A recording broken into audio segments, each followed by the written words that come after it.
Hello. Hey, today is February 23rd. We find ourselves at Kapawi Lodge in the headwaters of the Amazon in the Achuari peoples. It's a huge, massive preserve that is owned by the Achuari people, and it's put on with a group called the Pachamama Alliance that coordinated our trip. The intention is to help save the culture and rainforest stuff. So we're down here learning what we can. It's been fun.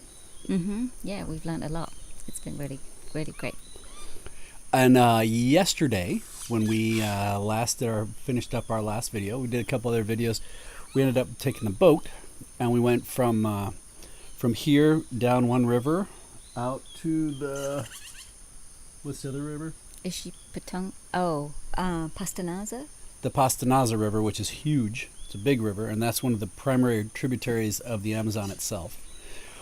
And went by the school. There's a school for the whole region there. And then we went and picked up a shaman named Sumpa, which apparently means lizard in Achuari. And we went down river for a while, and then got out another location, and we started hiking. And we went up and did a hike through this little community. It has a landing strip. It's these grass strips that kind of keep them connected to the rest of the world. And then from there, we went for not a long hike, but a decent hike through, they call them orchards, but different family sort of food plots and jungle, and they're kind of both and a mix, and it's kind of interesting. And we went to a waterfall, and it was really beautiful. Amazing light and energy, and our intention was that we were going to participate in a ayahuasca vision ceremony, which we did last night. And we started by picking up the shaman, and he's maybe 5 foot tall, or no, probably No, four. he's shorter than that, isn't he? He's probably like 4'6", 4'8". I'm taller than him. Missing a bunch of teeth. Face was all painted up. Older fella, lots of bracelets. But really good energy, had a good feel, which was cool. He's leading us through the jungle. We go to this waterfall. It's not a huge waterfall. It's probably 5 to 8 feet. And the ceremony has us one at a time. There's 8 of us, or 10 of us. We changed into our swimsuits, or we had our swimsuits on under our jungle clothes, which get really right, by the way. Holy smokes, is amazing how much you can smell. And you go down, and he pulls up, and he has tobacco that he puts in a gourd and mixes with the water of the spring, or of the waterfall, and squeezes that in there. And you're supposed to take that and you inhale that. Yeah, you're snorting tobacco water. Kind of interesting. Then he asks you to go up, and the waterfall's probably only about 6 feet, top to bottom. And there's a small shelf behind it that you can actually go and sit in. So you go up, and you put your hands on the waterfall, and you stick your whole head in, and it feels amazing. It's nice and cool. And then you slowly sneak to where you sit underneath, and you sit behind, and you have these sheets of it's the sheet of water flowing over, and you think about what is your intention for the ceremony you're taking place. Did I get that fairly accurate? Yes. What else do you want to add on that? It was a really intense place. It had full of energy, and that Chris had mentioned earlier, it's a place that this is where they do this ritual. So many, who knows how many number of people have done the very same thing that we were doing yesterday. So it felt pretty holy or intense. It did have a really beautiful light energy. It felt inviting and comforting, and that was great. And it was really, the waterfall was beautiful, and sitting behind it, all of it was very, what's the word? I don't know, touching, comforting. That was very overwhelming. It was overwhelming. Our guide, Danielle, he suggested that people have been coming here for this ceremony and then to do the ayahuasca for more than like maybe 2,000 years, to this same place, same basic herbs, same basic process, same basic everything. So that was pretty cool to have some gringos be able to respectfully do that. So that was nice. We got out, everybody sits quietly, and then we go for another walk, and we go all the way to Sumpa's house. Not quite yet. Remember, on the way. Sorry. Mm-hmm. On the way, our guide Simone, who is a Chari guy, is awesome.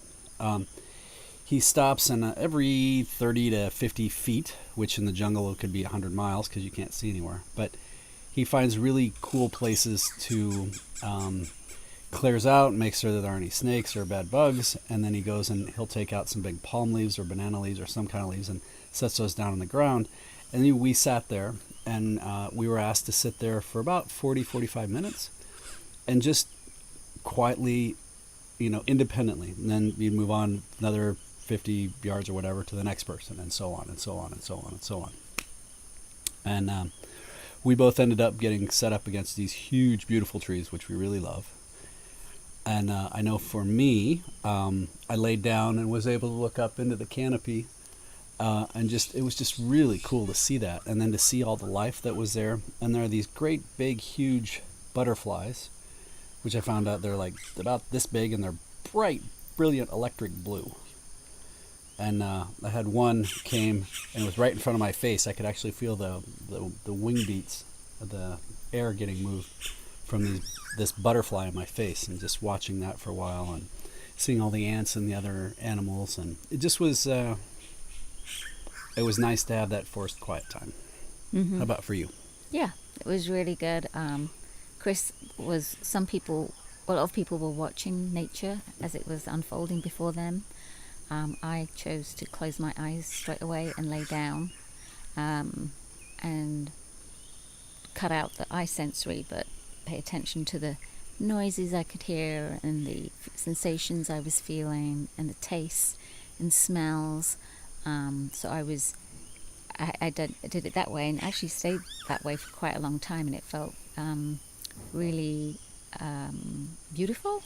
And then something made me open my eye. I looked to my side, to the left, and I saw this big ant, like this big.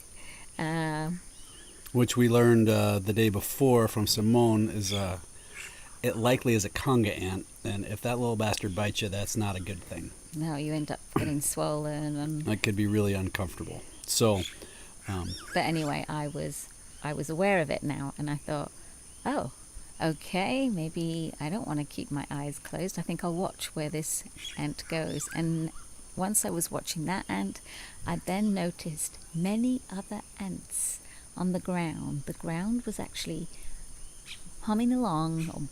There's lots of life on the ground, and I knew that, but really when you pay attention and look at it, then you're right, realizing, whoa, there is a lot of life on the ground. It was pretty trippy. I did the same thing. I was thinking that if you think about a per square meter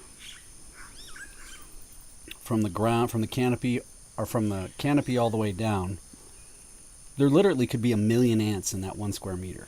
And they could be from this big all the way down to you can barely see them. And there could be like 200 ant variants in that square meter. It's just bizarre how much diversity there is. We're finding that there's not a lot of volume. There's a lot of volume, but a lot of diversity. But it's kind of it's really bad soils. Hungry. It's different. We actually probably have more animals in volume back in Nebraska, but biodiversity-wise, they have more in an acre here than we do in the whole state. Mm-hmm. So it's interesting. But yeah. So anything else with that? Mm-mm. So got picked up. It was kind of cool. I was laying there, and I hear something coming, and I look up, and there's a couple of Achwari ladies carrying one had like the tump line with a basket and some stuff on her, that manioc root, which is the main thing to eat, and a machete. And these ladies might have been 4 feet tall, and they just kind of like, what the hell? These white people doing hanging out, or white didn't, you know what I mean? Hanging out, laying around in the jungle. But I saw them too. Yeah. I happened to open my eyes at the same time I saw the ant. I saw them as well. So I know what you're talking about. There weren't a lot of people there. No. So anyway, so we went from there to Sumpa's house, and we hung out in the house, and basically we were asked to just sort of relax and lounge for a couple hours, which was interesting, kind of boring, but it sits clear up on a bluff overlooking the river, Pastaza River, in two directions. So that was really cool to see that. It was beautiful. Actually, it was a very beautiful setting. And then we around 7 o'clock, we fasted most of the day. We had breakfast, and then we fasted the rest of the day. The intention being they want you to be a little tired, so they walked us a little bit, or we walked a little bit more than we have been, which is still pretty minor. And we didn't eat because a lot of times the ayahuasca makes you sick, and a little bit on the dehydrated side, all on purpose apparently. And then from there, we went and did the ayahuasca. Mm-hmm. So, tell you what, let's do that as a separate video. Does that sound like a plan? Yeah, sounds good. All right. More to come. That's our cliffhanger.